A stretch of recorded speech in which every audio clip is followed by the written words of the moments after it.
Good evening, everybody, and welcome to this meeting of the Glenorchy Planning Authority on Monday, the 24th of January 2022. I'd like to start by acknowledging that we meet today on the land of the Palawa people and acknowledge and pay respect to Tasmania's Aboriginal people as the traditional owners and ongoing custodians of this land on which we meet, and pay respect to elders past, present and emerging. My name's Alderman Beck Thomas. I'm the Mayor of Glenorchy and Chair of tonight's Glenorchy Planning Authority meeting. Joining me via online this evening is my fellow authority members, Deputy Mayor Stephen King, Alderman Jan Dunsby, Alderman Kelly Sims and Alderman Angela Ryan.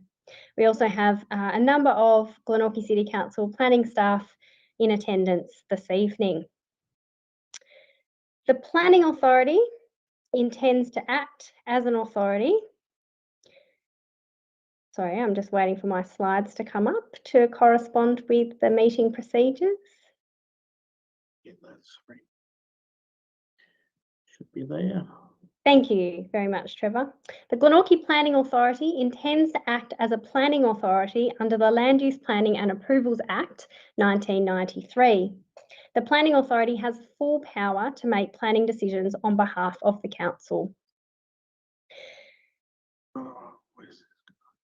Our meeting procedures this evening are as follows. Our Planning Officer will present our assessment and recommendation and then answer any questions of Planning Authority members. Myself, the Chairperson, will invite, not this evening because we are meeting online. We don't have the applicants or representatives joining us this evening, but ordinarily when we're back in chambers, we will have. At the time of the presentation and the discussion and questions, the Planning Authority has not made any decision on the application. Myself, I may ask the Planning Officer to comment on any matter raised. The Planning Authority will discuss the application and then decide on the application.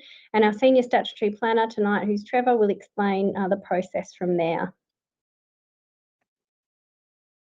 When deciding an application, the Glenorchy Planning Authority is required by law to seek to further the sustainable development objectives of the Act, consider representations received during the public notification period, and make the decision by reference to the current planning scheme provisions. Our meeting rules, we will all be very respectful of each other, I'm sure, online this evening, and we welcome members of the public and applicants who may be joining us online this evening. On to item 2, apologies or leaves of absence. There are no apologies this evening. We have all 5 Planning Authority members in attendance. Item number 3 is pecuniary interest. Do any members have any pecuniary interest on any matters on tonight's agenda? No. No? No pecuniary interest. We'll move on then to item 4, confirmation of minutes. Do I have someone to move the minutes, please? Noting that a revised copy has been circulated late this evening with a couple of minor amendments. I'm happy to move the updated version. Thank you, Alderman Dunsby. Someone to second? Alderman Ryan. Thank you, Alderman Ryan. Any discussion of the minutes? No. Any further discussion? No? I'll put the item to the vote. Please raise your hand to indicate if you are for. That's carried unanimously. Moving on to item 5, proposed use and development, extension to showroom and signage, bulky goods sales at 209 to 215 Main Road, Derwent Park. And I understand, Trevor, you'll be presenting this item to us this evening. Yes, thank you, Madam Mayor. I'll be presenting this report this evening. The report was written by Planning Officer Grace Paisley, and I'm presenting this on her behalf this afternoon or this evening. Now, the application is an application for an extension to a showroom and for additional signage, and it falls within the use class of bulky goods sales. The property is at the corner of Main Road and Derwent Park Road, and the formal address is 209 to 215 Main Road, Derwent Park. Now, the site should be familiar to most people. It's the location of the car dealership known as JMC or the Jackson Motor Company. car dealership which sells Suzuki, Isuzu and Volkswagens. It's a long-established car dealership in this location, and it has a number of planning approvals that have been issued over the past years for extensions and changes of signage and the like. The subject site, as you can see on the screen at the moment, is at the corner of Derwent Park Road and Main Road. And it has a commercial zoning, which I can indicate here. Now, the zoning of the site is commercial, and in fact, it sits in the middle of a continuous strip of commercial zoning along Main Road, which extends for about 1.5 kilometres from Glenorchy down into Moona, and it's about midway along that. So it's within the strip of commercial zoning. The proposed development that we're assessing this evening here is an extension of the existing showroom, and this is occurring in two parts. If the plan that's on the screen at the moment, there's an extension of about 265 square metres to an existing showroom, and this is the showroom that faces towards Main Road. And there are some other minor external alterations to the southern facade of an existing showroom. Now, these are shown on the plan on the screen, highlighted in orange at this point in time. The third element of this application is some additional signage, which is illuminated signs on the fascia of the existing showrooms and the proposed extension. The proposed extensions are in keeping with the purpose of the commercial zone. The signage proposal is indicated on the screen at the moment, and that shows at the top the southern elevation where there are some changes to the facade and changes to the existing signage. The west elevation where we see an extension of the building occurring as well as additional signage.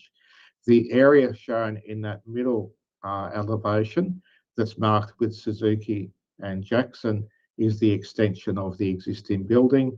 The area, or that part of the building shown as Isuzu and Jackson, is the existing showroom. There's also some changes to signage on the north elevation.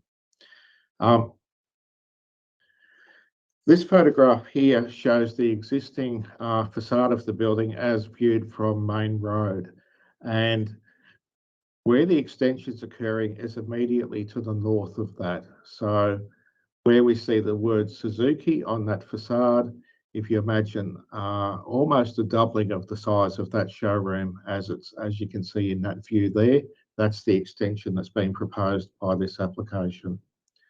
The signage that's on the frontage there on the facade is currently not illuminated. What is proposed is illuminated signage. The southern facade of the building, which faces Derwent Park Road, is where there's some minor alterations to the frontage. There's no increase in floor area, but the existing signage along this frontage here will be changing. Let me clarify, I don't mean the freestanding signage near the footpath, I mean the signage on the facade of the building. That's what they're seeking approval for. Now, the application was advertised for a period of 14 days and no representations were received during that 14-day period. The reason the application is coming to the GPA is because of the value of the works that were involved in actually undertaking this development. There are 4 discretions that we're considering when we're assessing this application this evening. The first one relates to landscaping, which requires landscaping to be of a certain depth along the street frontages of the property. Now, the changes that are occurring to this development are occurring within the actual site. There are no changes to the landscaping along the frontages to either Main Road or Derwent Park Road. The changes are within the site, and it's considered that the landscaping as it currently exists complies with performance criteria P1 of 17.4.6, which is in the buildings and works standards, and that landscaping along the frontage is unaltered, and it's considered to be acceptable in this case here. The other discretions relate primarily to the signs code. The signs code requires that building fascia signs do not exceed certain dimensions. The signs that are actually proposed here do exceed those dimensions because of the long facade of the buildings. However, the signage that is proposed is considered to be consistent with the signage in the general area. It's within an area of a number of large bulky goods uses. It's not repetitious, and it has no impact on the safety of vehicles or pedestrians. So it's considered that it complies with performance criteria P1. In terms of design and siting, the planning scheme requires, through the acceptable solution, that there's not more than one sign per type per business. In this case here, the car dealership provides a number of brands of automobiles for sale, and so therefore the advertising would be expected to actually promote those brands. The signage, however, does not increase visual clutter, and it's merely limited to the business name and the vehicle branding of the vehicle sold. So that is therefore considered to comply with performance criteria P3. The third aspect of signage that requires a discretion is relation to the illumination of the signage. There's no acceptable solution for this aspect of signage. However, the performance criteria requires that there's no unreasonable loss of amenity, no unreasonable impact on road safety, and that they be easily distinguished from the traffic signals at the corner of Main Road and Derwent Park Road. It's considered that the illuminated signs do satisfy this performance criteria P1 of C1.6.2, and therefore it's appropriate to exercise the discretion in this instance.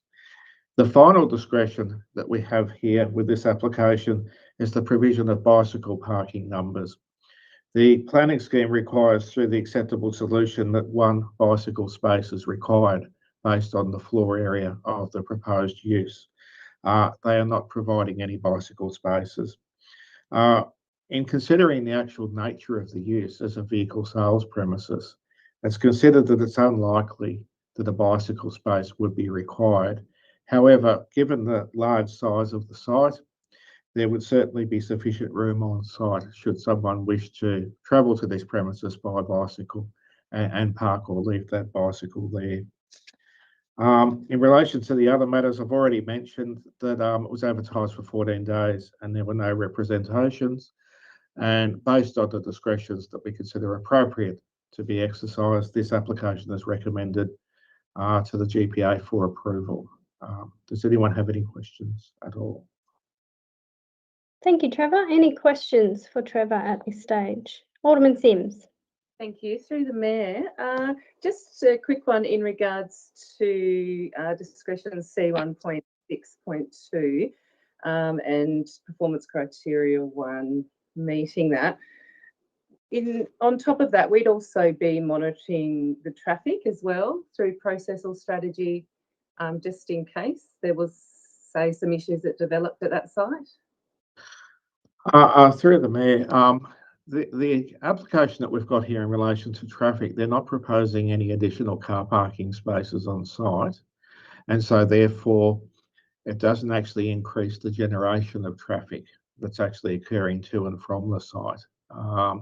So therefore it was assessed by our traffic engineer and determined that there wasn't any impact on traffic movements, and therefore there was no requirement to assess that any further.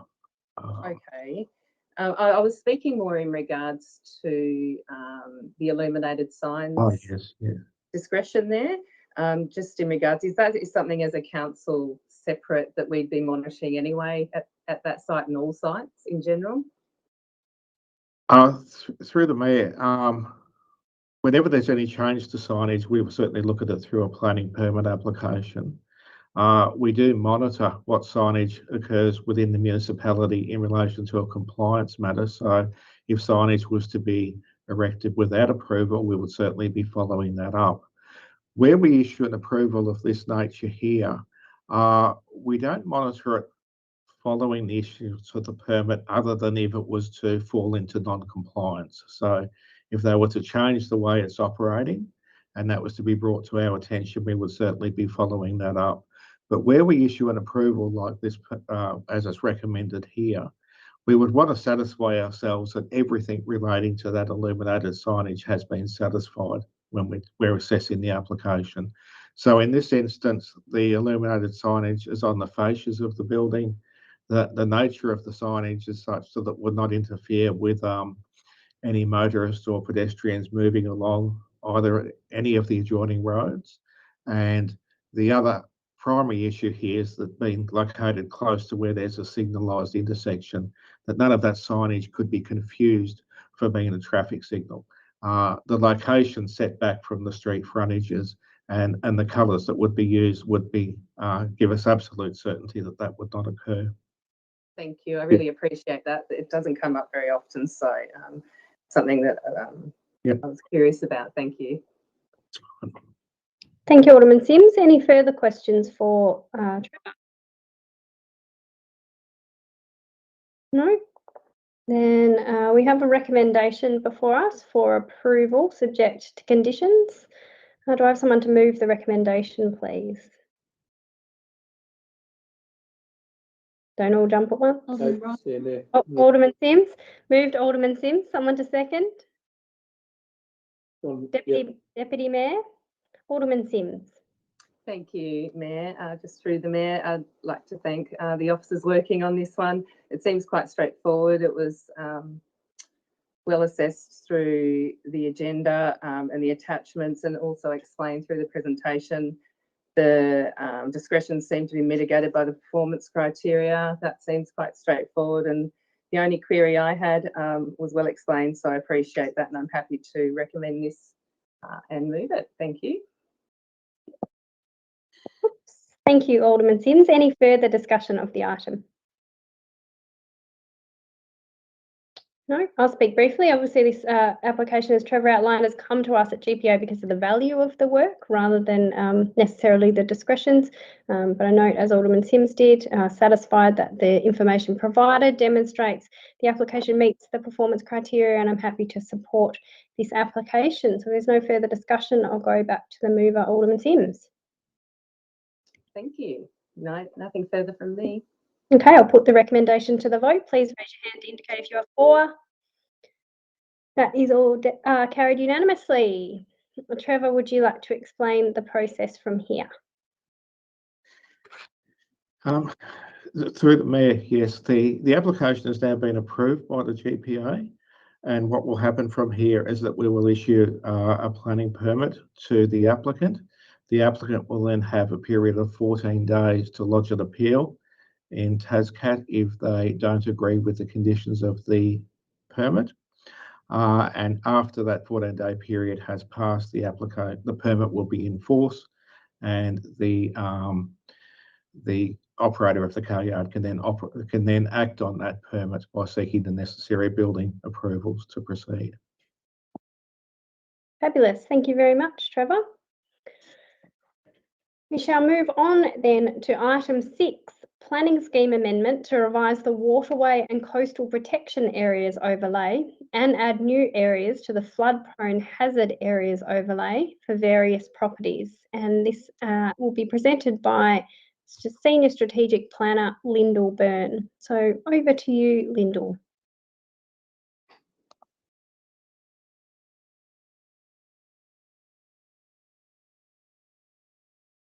Just give you time there to bring up your presentation.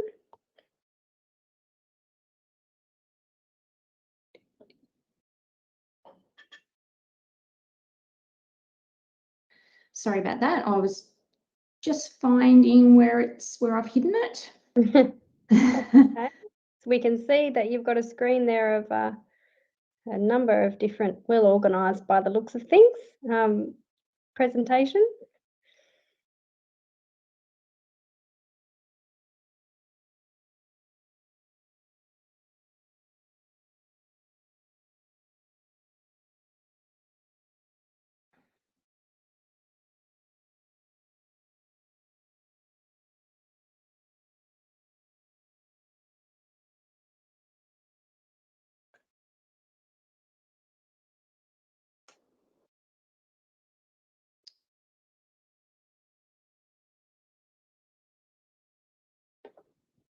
So you are sharing your screen. Sorry That's about okay. that. No, that's So okay. can everybody see that now? We can see your screen, and we can see a file of full of presentations, but it doesn't look like you've opened it to us. I've only got a black screen, Mayor, just letting Oh. you know. Okay. Thank you. I've got the same as you, Mayor, as far as, but nothing here. Okay. Yep. Oh, I think we've all got nothing now. Can you There we see go. that now, We can see, yes, we can. everybody? Yep, it does say read only though, so I'm not sure you'll be able to move through the slides. Should be able to. Okay. Okay, sorry about that.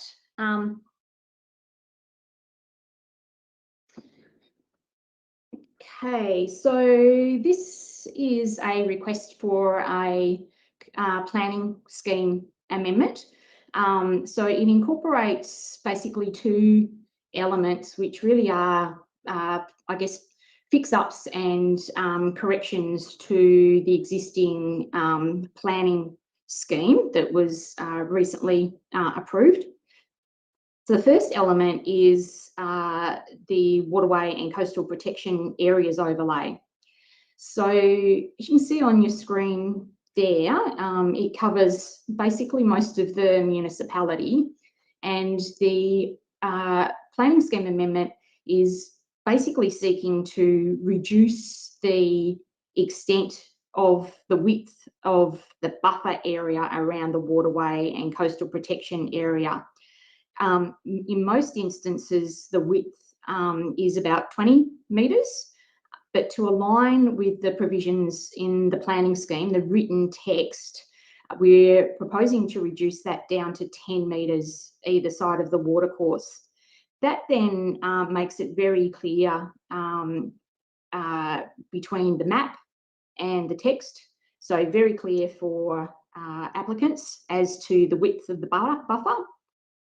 It's also removing any areas which are piped waterways, so that they're also not impacted by the waterway under the text of the planning scheme. So this planning scheme amendment component for the change to the waterways basically makes it a lot clearer for the community as to which areas are impacted by the waterway. The second part is relates to the flood-prone hazard area maps. So council's hydraulics engineers have undertaken a large number of recent flood studies and modelling. They've been undertaken in line with national guidelines for Australia, and they've run computer models. This data has identified where the likelihood for flooding occurs within the urban area of the city. We did put a model up for informal consultation of these models in July of 21, and following that, the maps were reviewed and filtered down to remove some kind of areas which kind of are considered as puddling areas. And so this has actually reduced the extent of the maps which were informally put out for consultation in July. The maps that we're putting forward as part of the planning scheme amendment also includes some maps that already exist in the planning scheme. So this is part of the CBD catchment area for Barossa Creek, Humphreys Rivulet and Little John Creek. They've actually already been approved and sit within the planning scheme. But given it can be a little bit confusing just to show maps for the entire city, but not show those maps which relate to the CBD, we're recommending that the whole map be exhibited as part of the planning scheme amendment, just so that everybody can see the context of the flood-prone hazard maps throughout the city. So as far as public consultation on the mapping goes, we noted that there was some informal consultation in July on the flood maps, and they were exhibited for a month. We've also undertaken statutory consultation as part of the exhibition of the Glenorchy Local Provision Schedule for the waterways mapping. And while most of those areas have been reduced, there were a number of properties that were newly affected by the change to the waterways mapping. So what we're proposing is to undertake the mapping in line with the statutory requirements. So that would be 2 notices in the newspaper, updates on our website, and copies available in council's offices, but also only providing direct letters to those property owners who were not previously affected by the waterways mapping. So those additional 8 properties that weren't affected, and the property, about 31 properties which have different parts of their land affected. So in conclusion, it's considered that the amendment seeking these changes to revise and update the existing maps will protect local natural values, clearly identify hazards, and improve consistency between the scheme text and the maps. And in that regard, it's considered to meet the objectives and other requirements under the Land Use Planning and Approvals Act, the tenor of the planning scheme, and is consistent with the regional land use strategy and state policies. So it's recommended that the Planning Authority resolve to prepare the amendment, and if that is agreed to, then the amendment would be exhibited for 28 days. So unlike the normal statutory process for planning applications, with a planning scheme amendment, the proposal, if prepared, goes out on public exhibition, and if any representations are received, then it goes back to the GPA for further consideration of those representations. Then a report is put based on those representations and any modifications that the GPA might consider appropriate to the Tasmanian Planning Commission, and the Tasmanian Planning Commission will then give any representors the opportunity to be heard at a panel hearing, and then make a decision on the planning scheme amendment. So as far as this this amendment request goes, it's recommended that it is prepared and placed on exhibition for 28 days. Thanks. Any questions? Thank you, Lyndall. Any questions for Lyndall about this amendment request? Alderman Sims. Thank you. Through the Mayor, it makes sense to be streamlining this process via the amendment. I think the only thing that really stood out for me was taking the puddle-prone areas away from the flood-prone hazard map. I'm just wondering what is in place to assess that risk and mitigate it. So through you, Chair, so our engineers looked at that kind of puddling effect that's occurred, and basically that often puts lots of areas which wouldn't be impacted by flooding at all. It highlights those and had included those areas in the draft mapping. So there was a model that was run again, and it dispersed, I guess, that potential for flooding over a larger area. I think it was previously over 30 square metres, and then it was broadened over a larger area of 100 square metres, which is consistent to other councils, such as Clarence, and that then makes it, I guess it's a more realistic presentation of what would occur from a flooding, rather than just this puddling actually occurring, which may be just reflective of some, works that may occur on land, not necessarily marking them up as being flood prone. Thank you. I appreciate that. Thank you, Alderman Sims. Any further questions for Lyndall? No, no further questions. And just moving through to the recommendations. We have 3 recommendations before us in relation to preparing the amendment, certifying that the amendment meets the Land Use Planning and Approvals Act, and that we place the amendment on public exhibition for 28 days. Do I have someone to move those recommendations, please? Alderman Dunsby. Moved Alderman Dunsby, seconded Deputy Mayor Alderman Dunsby. Thank you. I think the report's fairly self-explanatory and it's going out for consultation process. So members of the public who may be interested or want to have some more input certainly have that opportunity, and I'm happy to support the recommendation. Thank you, Alderman Dunsby. Any further discussion? I too am happy to support the recommendation. Floodplain pro. Oh, sorry.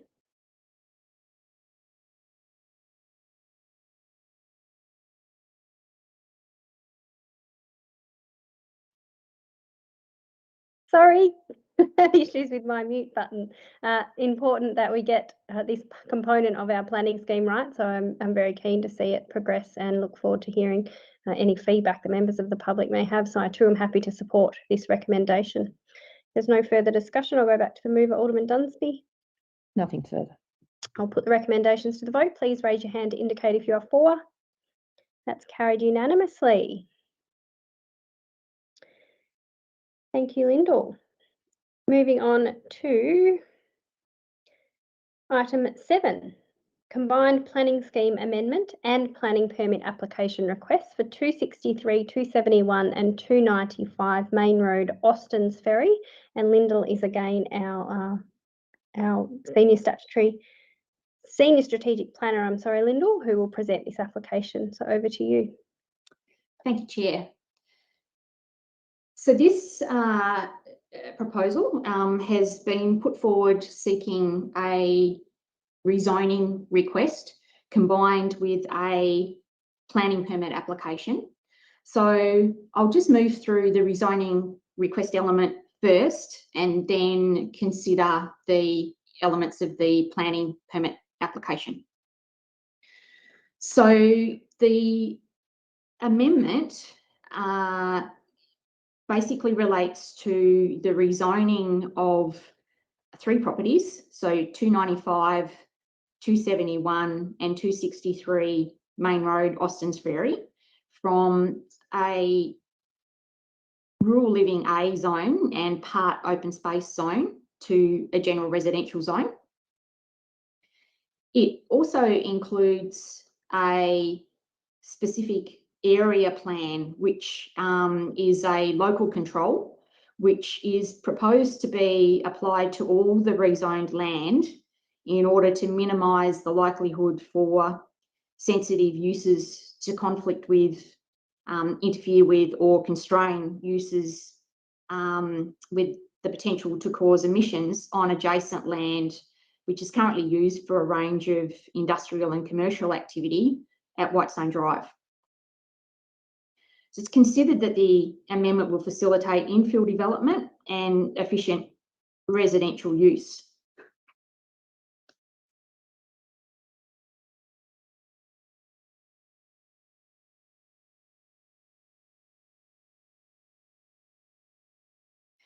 The planning scheme amendment request with respect to the rezoning provides an opportunity to redevelop the site for more housing, and it's consistent with Council's strategic plan. It's also consistent with the regional land use strategy. The land can be serviced via connections to infrastructure along Main Road. Taswater were consulted on the proposal and indicated no objection to the planning scheme amendment and the potential to increase residential densities in the area. It's noted that they did make reference to the pump station upgrades, but I'll talk on that in the second part of the report. Council's traffic engineer has also indicated no concerns with increased traffic on local infrastructure, subject to full assessment requirements occurring through the planning permit application process. There is a 10-metre strip of open space zoned land along the northeast boundary of the subject land, and this corresponds to a steep embankment between the elevated areas of the subject land and the light industrial zone. Council's property services area indicated that the strip's not suitable as a walkway due to the steep topography, and it's noted that the zoning really has transitioned through several previous planning schemes and may have been applied as an attempt to create an attenuation buffer. However, the 10-metre width is not really effective for that purpose, so rezoning the strip of land from open space to general residential, it's still in private ownership, it's not council-owned land, is considered appropriate. The amendment also seeks to incorporate a specific area plan. Preliminary assessment of the operation of the industrial zoned land in Whitestone Drive has identified that retention of this area for employment opportunities should be supported. Providing opportunities for increased housing within the urban area of Glenorchy is also a local imperative. However, including land in a general residential zone adjacent to a light industrial zone creates the potential for land use conflicts. Just, if you can see from the image on the screen now, looking north, northeast and then south across 270 Main Road, you can see the sheds there for some of the industrial uses along that northern boundary. So it's considered that the application of the specific area plan requiring new residential development to be constructed using appropriate noise attenuation measures will reduce the potential for conflict. The applicant provided a noise assessment report to identify potential noise impacts and recommendations to mitigate noise for any new residential uses on the land. Council's environmental health officers are satisfied that the recommendations to mitigate noise impacts identified in that report have been appropriately transitioned into the SAP. It's noted that some minor modifications have been made by planning staff just to, I guess, boost some of the requirements in the SAP as submitted. These have generally been supported by the applicant. It's considered that applying the specific area plan as a local control is consistent with the requirements of the Act, particularly section 32(4), as the area has particular social, so opportunities for increased housing and to ensure residential amenity and economic employment opportunities. And these are qualities that must be protected. So it's considered that protection of these elements, these social and economic elements, justifies the additional control being applied.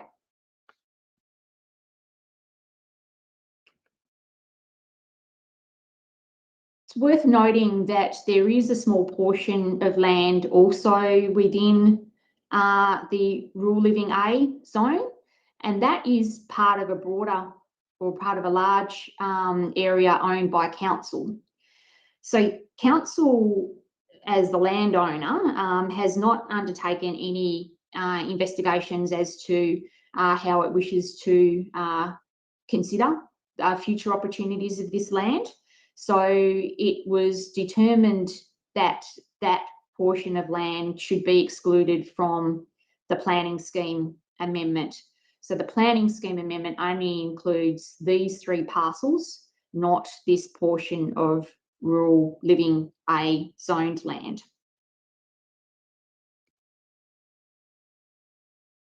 So with respect to the planning scheme amendment, noting again the proposed zoning to a general residential zone, and given the ability for the specific area plan to mitigate noise impacts from the existing development occurring in Whitestone Drive, it's recommended that the planning scheme amendment be supported. It's considered consistent with the application of zones identified under the Section 8A guidelines, consistent with the council's local policy, the regional land use strategy, state policies, and also with the other elements of the Land Use Planning and Approvals Act. So in that regard, given that officers feel that the planning scheme amendment is appropriate, that has given the opportunity for the applicant to apply for a planning scheme, for a planning permit application to be combined with the amendment. So that land, the land subject to the planning permit application is 271 Main Road, which is owned by the applicant. However, it also includes part of 400 Main Road, Austin's Ferry, which is owned by council. Now, this portion is basically included as Taswater required some upgrades to its sewage pumping station to ensure management of the redevelopment of this site. So this portion of land has been included. So 271 Main Road's a large area of land, and it's fairly steep coming into the property, but then it does tend to flatten out across the top of the land. And the applicant is proposing construction on the site of 42 dwellings, 17 single-storey dwellings and 25 two-storey dwellings. The dwellings are a mix of 2 and 3 bedrooms. Each dwelling has 2 car parking spaces and 14 visitor spaces, and each dwelling has a minimum of 60 metres squared of open space provided.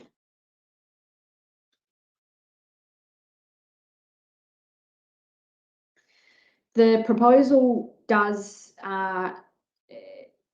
or has created a number of discretions, which I'll go through now. So there is a discretion in respect to clause 8.4.2 setback and building envelope for all dwellings.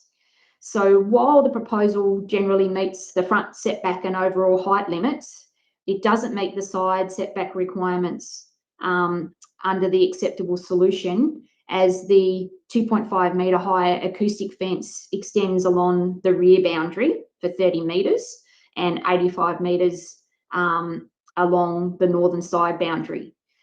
Unit 14 also has a wall length exceeding 9 metres. So Unit 14 is located on the northern boundary of the site, and the acoustic fence is located along the northern, eastern and southern boundaries. With respect to the performance criteria, it's considered that there's no potential to unreasonably impact the amenity of adjoining properties through overlooking or overshadowing from Unit 14.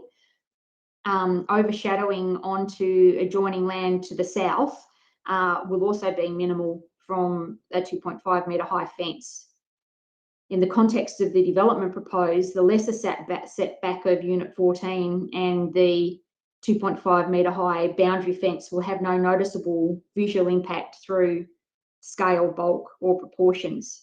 And the scale of Unit 14 is typical of unit development.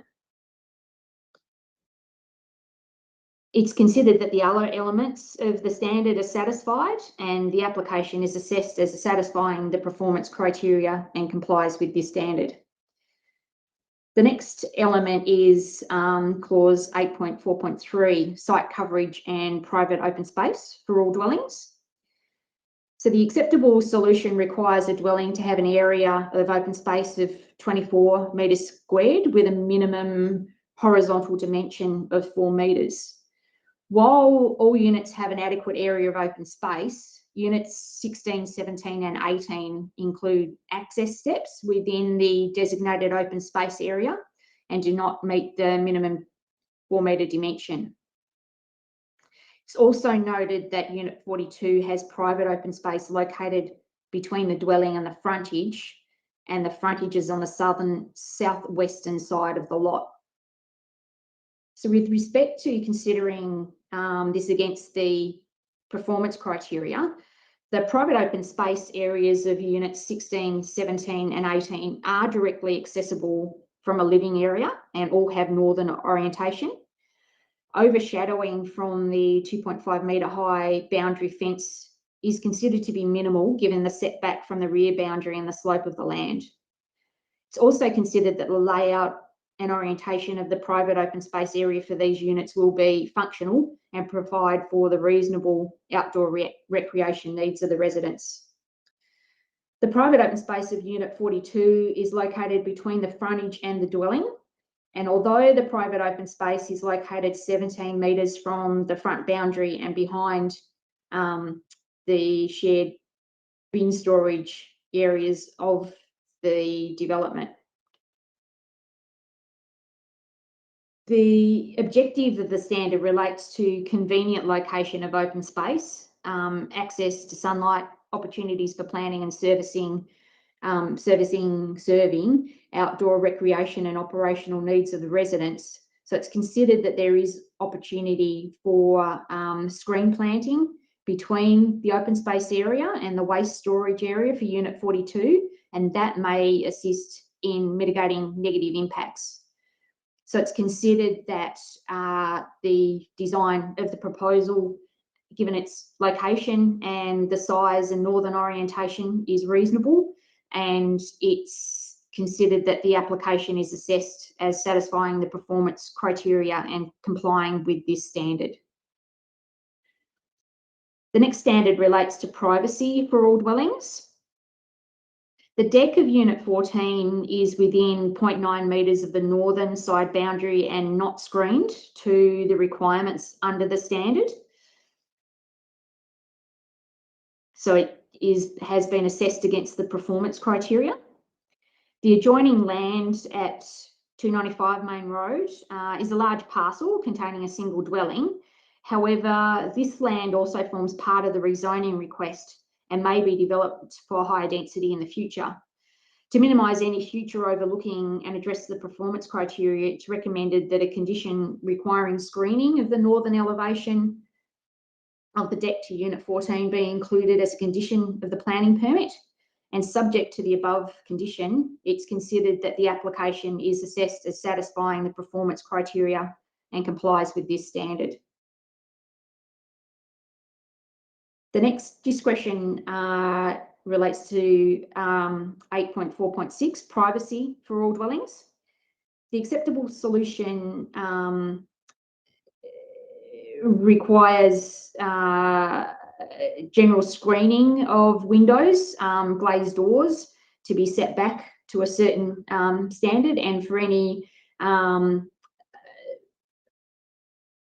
sill heights to ensure that they're 1.7 metres above the floor level. So all units, with the exception of units 39 and 40, meet the acceptable solution. However, these two units do not satisfy these requirements with respect to the potential for overlooking the dwelling's open space from the respective upper levels. So in assessing the application against the performance criteria, it's considered that to reduce the overlooking of private open space areas from these dwellings, so basically Unit 39 overlooks the private open space of Unit 40, and Unit 40 overlooks the private open space of Unit 39, it's recommended that a condition requiring screening of the northern elevation dining room windows of these two units be included. And subject to that condition, the application is assessed as satisfying the performance criteria and complying with the standard. The next discretion is under clause 8.4.7, frontage fences to all dwellings.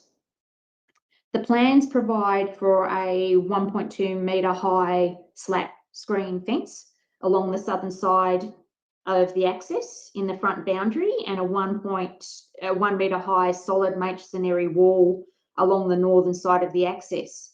However, the side boundary fence is designated as 1.8 metres in height, and this appears to extend along the boundary and into the 4.5 metre front setback.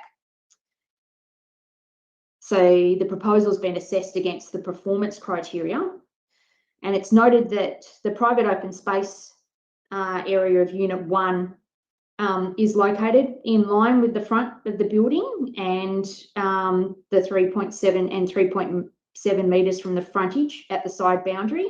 So the higher front fence in this location is considered appropriate, as it will protect the privacy and security of residents. Noted that most adjoining properties have low front fences, and that's reflected in the subject proposal. However, the side boundary fence does taper down to a lower height within the front setback.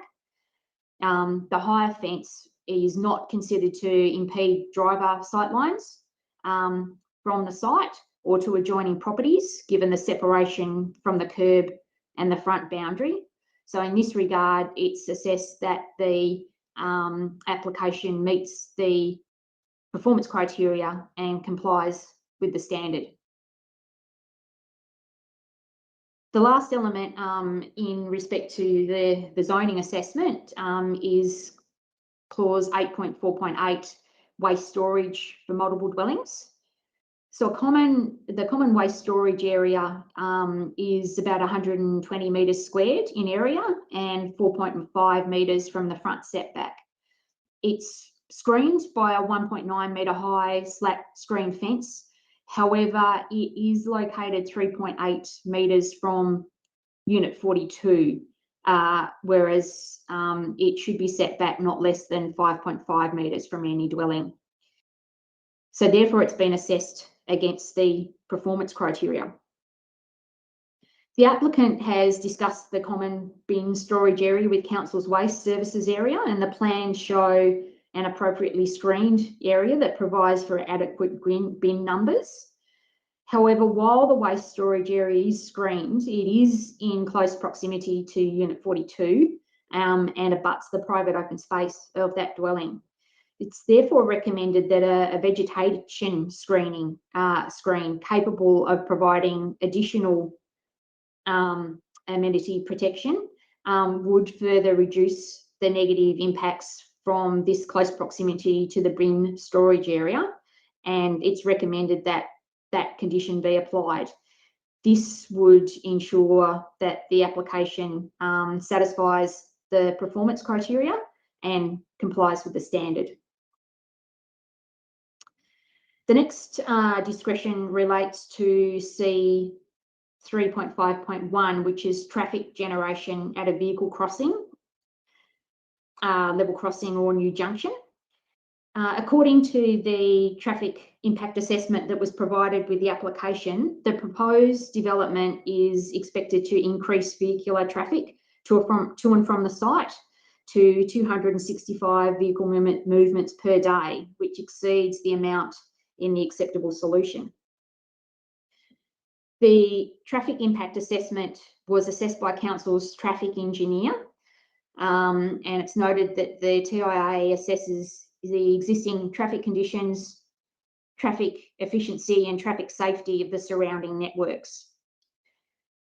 Based on the assessment, the traffic impact assessment concludes that the additional vehicle movements along Main Road generated by the development is not expected to cause any adverse impacts in the level of service now or in 10 years' time, based on traffic growth at a rate of 2%. And there is sufficient capacity within Main Road to absorb additional traffic movement without adversely impacting on the local road network. Therefore, the council's traffic engineer has considered that the performance criteria has been met in this instance, and the proposal is assessed as satisfying the performance criteria and is considered to satisfy this standard. The next discretion relates to C7.6.1, buildings and works within a waterway and coastal protection area. So the works for the upgrade to the existing pump station require an additional 6.1 cubic metres squared of storage capacity for additional storage flows. And these works would need to be, will be underground. However, because of the scope of the acceptable solution, the application has been assessed against the performance criteria. The pump station is located about 20 metres from the edge of Gould's Lagoon. The works will not impede on water flow or, as the area is cleared, impact on native vegetation, and standard permit conditions for the management of sediment during construction are recommended to further mitigate runoff into the lagoon. It's considered that the works will have limited potential to impact this natural asset, and the application is assessed as satisfying the performance criteria and complies with this standard. The last discretion relates to C9.5.2, sensitive uses within an attenuation area. So there's a metal fabrication business located at 1 Whitestone Drive, which is about 250 metres from the subject land, 271 Main Road, and therefore the development site is within the 500 metre attenuation distance created by this use. There's no acceptable solution for this standard, so it's been assessed against the performance criteria. Council's environmental health officers have assessed the noise assessment report and have noted that the acoustic boundary fence and the materials proposed for second story development are considered to mitigate noise impacts from this site.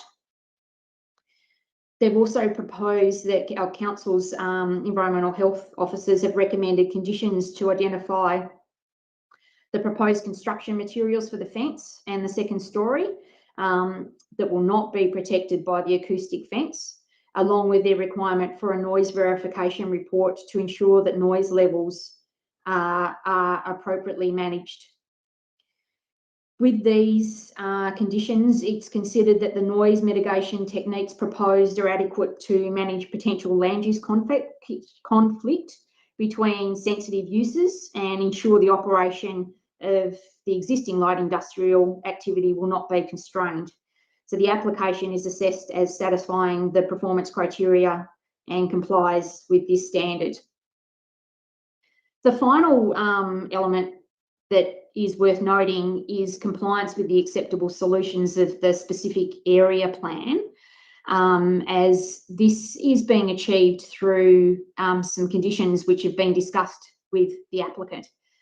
So the development's generally been designed to meet the noise mitigation requirements under the specific area plan, and Council's environmental health officers have assessed the proposal against the SAP. However, they have noted that the fence along the northwest and eastern boundary corner does not meet the location requirements identified in the SAP, and that the second story balconies for units 17, 18 and 19 are on the northern and the eastern sides of the building. So that also doesn't meet the acceptable solution under the specific area plan. So the applicant has indicated that they're amenable to a condition requiring the realignment of the fence and the deletion of these northern and eastern second story balconies and decks. This is considered appropriate and can be achieved without impacting on any open space areas and access to sunlight for Unit 14, or any impacts on the 3 units which will lose the upper level balconies. They still have adequate private open space which achieves adequate sunlight, and so they're not negatively affected in respect to the standards under the planning scheme if those balconies and decks are removed. Again, it's recommended that a condition requiring a noise verification report to ensure the proposed materials used for the upper levels of units 17, 18 and 19 and the fence will mitigate noise is included in the planning permit. The application of these conditions are considered to ensure that the proposal meets the acceptable solutions of the specific area plan. So in conclusion, against the planning permit application request, it's considered that it satisfies all the acceptable standards and subject to conditions which have been identified in the report. And it's recommended that it be supported. So with respect to combined planning scheme amendments and planning permit applications, if the planning authority supports the amendment, it can then consider whether to grant the planning permit application. And if it does so, then both the amendment and the planning permit application would go on public exhibition for a period of 28 days. This is when the community have an opportunity to consider the proposal and make any representations. If any representations are received, these need to be considered again by the planning authority, and then the planning authority, any changes it makes and all of the representations are forwarded to the Tasmanian Planning Commission. The Tasmanian Planning Commission then holds hearings, and all representatives are invited to attend and have their say, and then the Tasmanian Planning Commission would make a decision on the both the planning scheme amendment and on the planning permit application. So it's recommended that the planning authority prepare the amendment, grant the permit with the conditions outlined in the report, and place both on exhibition for a period of 28 days. Thank you. Thank you, Lyndall. A very comprehensive presentation there. Do planning authority members have any questions for Lyndall? Alderman King. Thank you, Mayor. That, as you said, that was quite a presentation, very in-depth, very deep into the pool. Just, I want to go back to the beginning, if we can, or thereabouts. It might not be the beginning, it seems a long time ago. The council land that was attached or adjacent to it, not the land at 400, but the adjacent land, Lyndall. There were a couple of questions I had around that. How large was that piece of land, the council park?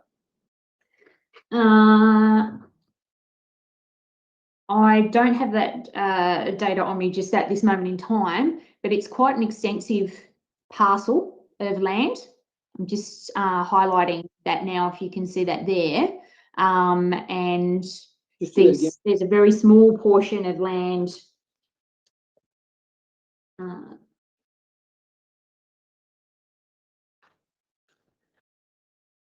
which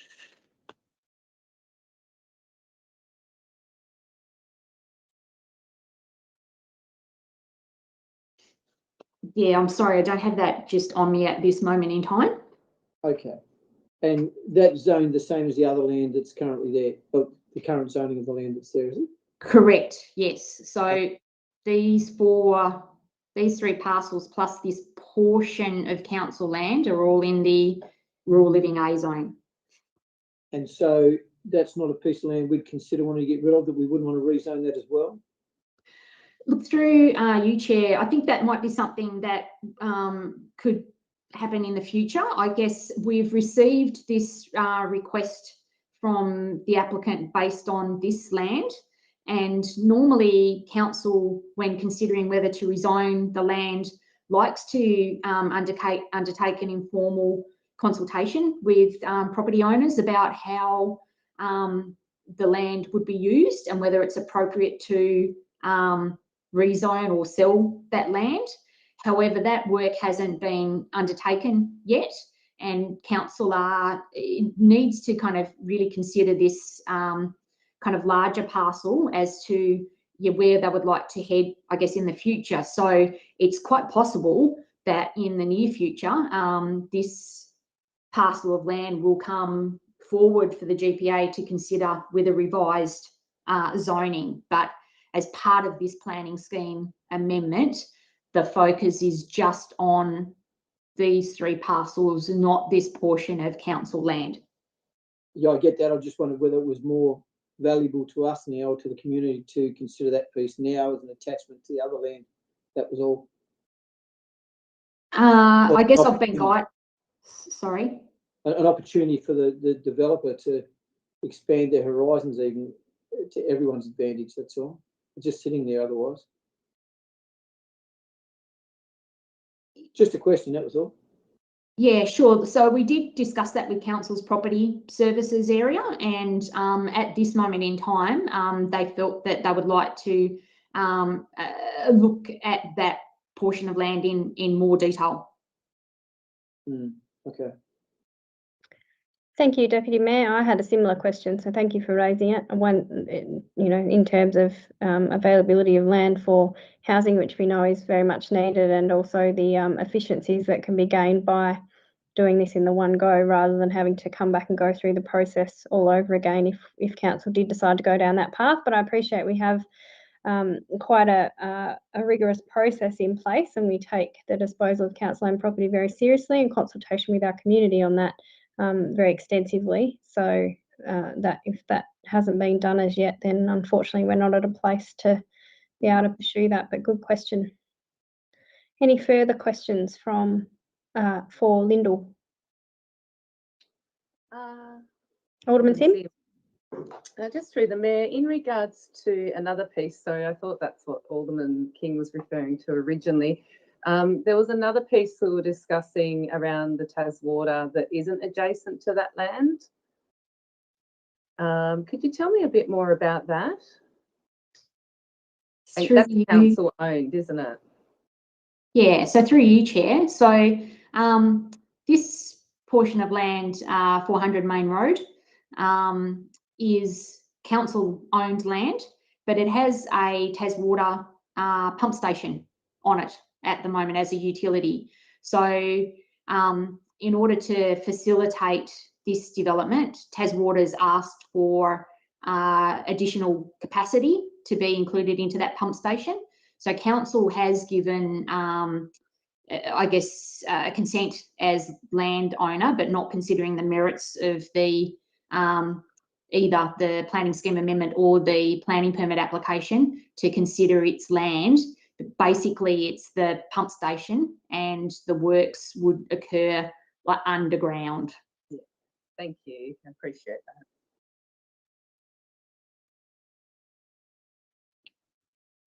that. Any further questions for Lyndall? No? Then we have 4 recommendations before us that we agree to prepare the amendment to the local provisions schedule, certify that the amendment meets the Land Use Planning and Approvals Act, grant a permit for 42 multiple dwellings at 271 and 400 Main Road, Austin's Ferry, subject to conditions identified in the report, and place the amendment and permit on public exhibition for 28 days. Do I have someone to move these recommendations, please? Deputy Mayor, someone to second? Alderman Ryan, Deputy Mayor. Thank you, Mayor. Look, this proposal, I think, with it going out to public consultation 28 days, it's great to see more development in the area, and I guess there's still a lot of work to be done yet. So this is the beginning of hopefully what's a good development. Thank you, Deputy Mayor. Any further discussion of the item? Yeah, I'd just like to say that I'm pleased to see this development application for this land. It's another development, more dwellings, which is great, but it's also this piece of land, which is another piece of land that is on our waterways that's been historically snatched by light industrial, when I would love to see more housing on the waterfront where people can appreciate it rather than light industrial. So this is a step, another step in that direction. So I'm really pleased to see that. And I'm also pleased to see the specific area plan that should be put in place, which provides a solution to the coexistence of light industrial and general residential zones. So I think that's a good move too. Thank you. That's all from me. Thank you, Alderman Ryan. Alderman Sims. Thank you. Look, I did have a lot of other questions, but they were answered within the very intensive presentation. I'd just like to extend gratitude to the team for that presentation. It's a big application that will be talk of the town. So politically, it's important, but also for the developer, as well as, you know, all of the stakeholders involved. It's great to have this now on the record so people can go back and watch it.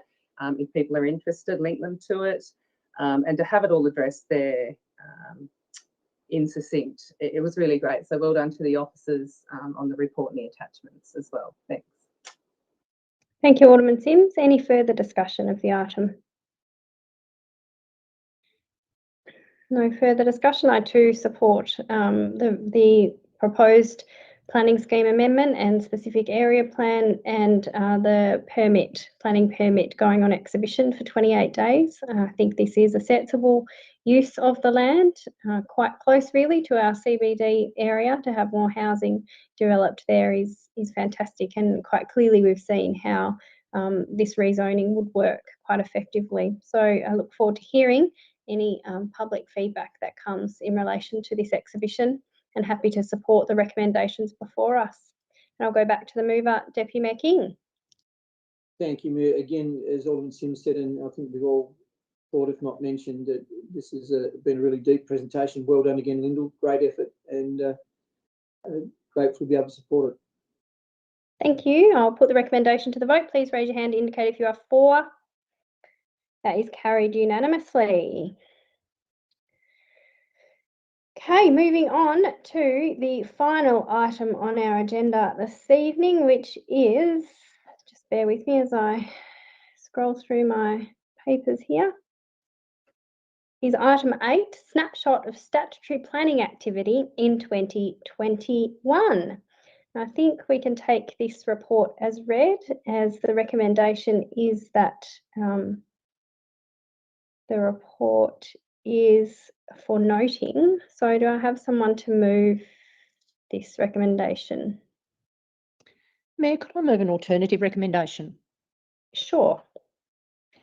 I'd like to add to it that that this information is actually presented within our full council meeting, so that the growth in our community and the movement and things that have happened here become showcased to the wider community as well, rather than just those that may be viewing this particular format today. I think that the information's contained in here, and what it showcases, it's just amazing reading for people to see what's happening in our community, the growth that's happening and that's going to happen in the future. So I would like to ask that the recommendation also includes that this information is presented to the full council meeting on the agenda next week. Okay, sure. Thank you, Alderman Dunsby. So just for the minute taker, adding in, making that point 1 and 2, or A and B, however the minute shall read, that the snapshot of statutory planning activity in 2021 is noted, and that the snapshot of statutory planning activity in 2021 report is tabled at the 31st of January 2022 council meeting. How's that sound? Perfect, thank you. Excellent. Thank you. Do I have someone to second that recommendation? Alderman King. So over to you, Alderman Dunsby. You've sort of already spoken to it. Would you like to add any further? I have a bit, I don't think people can appreciate that a very small amount of staff that we have are working so hard to process these applications, that the number are increasing all the time. 580 planning applications were determined. That's a lot of properties that are being processed, developed, and they all have timeframes around them. So I'm very appreciative of the work of the staff to keep this ticking over and seeing the detail that comes through with that. I won't go through the detail of the report that actually breaks it down by suburbs, which again makes really interesting reading as well to see where all the different developments are happening, the go-to suburbs, but it is spread across the municipality fairly well, even though some are in smaller numbers. Again, it just makes really interesting reading. I encourage anybody to have a look at it and to absorb what's actually there and to understand what's actually happening. So throw it open to my fellow panel members if they have anything to add. Thank you, Alderman Dunsby. Any further discussion of the item or any questions? Deputy Mayor. Thank you, Mayor. Look, I'd just like to say that this shows a lot of confidence in Glenorchy and the growth and the work that the staff have done. And also, as I've only been on the committee full time for a couple of months now, the work that the planning authority's done as well in processing a lot of these proposals. And so well done to everyone involved, and look forward to further growth. Thank you, Deputy Mayor. Any further discussion of the item? No? Wonderful. I too am pleased to see this report come to us at the GPA, and very supportive of Alderman Dunsby's recommendation that it be tabled at the full council meeting. I support that wholeheartedly, that to ensure our fellow aldermen are aware of the level of growth in our municipality and the level of work going across our planning officers' desks, and also to highlight that to the broader community as well. As Alderman Dunsby said, 580 development applications were determined in the 2021 calendar year. That's a significant amount of development and far exceeds any amount of development we've seen in ever in our municipality of Glenorchy. I do note that 68 of those permits were for multiple dwellings, equating to 662 new units to be developed in our municipality. So we know there is a massive housing shortage. It really is a supply and demand issue at the moment. So if we can contribute to that supply increasing to provide people with housing in our municipality through being a can-do council, through being open for business, then that just will make a world of difference. So really pleasing to see the report come to us, and grateful for the work of our staff, our council, and grateful for the people in our community who are working with us at council to enable these developments to happen. Very good news indeed. There's no further discussion. I'll go back to the mover, Alderman Dunsby. Thank you, Mayor. It's interesting, and I hope that people read this, that we, as you mentioned, we're open for business, but we're very easy to work with and proficient in what we do. So encourage developers to come and develop in our municipality, and know that home builders have that same support if they choose to build as well. So just see it as a really good news story, and we can only get bigger and better as we go forward. Thank you. Thank you, Alderman Dunsby. I'll put the recommendation to the vote. Please raise your hand to indicate if you're for. Oh, hang on, I've lost people. That's carried unanimously. Thank you very much, everyone. Thank you, Planning Authority members. Thank you, planning staff. And thank you to members of the public who have joined us, and our support crew, of course, tonight, enabling the meeting to go live on our Facebook page. Stay safe. Be kind to each other, and we will see you next Monday night for our January council meeting. Bye.